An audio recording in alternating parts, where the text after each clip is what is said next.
Bonjour à tous, une minute de silence à midi dans toutes les écoles de France en mémoire de Mélanie, cette assistante d'éducation de 31 ans, mortellement poignardée à 7 reprises mardi au collège de Nogent en Haute-Marne par un élève de 3e. Un ado de 14 ans dont la garde à vue doit s'achever ce matin. Hier, le procureur de la République de Chaumont a dressé le portrait d'un garçon froid, fasciné par la mort et qui n'éprouve ni regret ni compassion. Son acte remet en lumière le fléau des armes blanches dans les cartables de nos enfants. Oui, François Bayrou a parlé d'épidémie d'attaque au couteau. L'expression n'est pas galvaudée car dans les sacs, dans les poches, de plus en plus d'ados vont à l'école armée. Reportage édifiant du correspondant d'Europe 1 en Occitanie, Charles L'Huillier.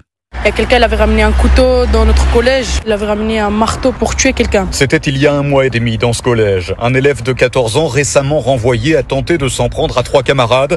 Il a aussi menacé le corps éducatif avec un marteau et un couteau. Olivier, 15 ans, n'a pas attendu qu'on frôle le drame ici pour être équipé. Dans mon sac, j'ai souvent un couteau. Du coup, on va dire le manche, il est grand comme ça. Et la lame, une quinzaine de centimètres. Mais c'est vraiment surtout au cas où je me fais agresser. Tes parents, est-ce qu'ils savent que tu as un couteau sur toi Ah ouais, non, ils savent pas. Et c'est justement le fait de ne plus avoir vraiment le contrôle qui inquiète cette mère de famille. Quand on met la table, on ne pense pas prendre le couteau dans la cuisine pour le mettre dans son sac. Moi, mes enfants ont 13 et 15 ans, donc on est en plein dedans. Je vais en discuter avec eux, mais du coup, on a peur en tant que parents de victimes potentielles. Ben oui, on se dit qu'en fait, on a aujourd'hui des enfants de 14 ans qui peuvent attaquer, tuer des adultes, des enfants. C'est l'ultraviolence. Une ultraviolence contre laquelle les fouilles aux entrées, très épisodiques ici comme partout, pèsent bien peu. Toulouse, Charles L'Huillier, Europe.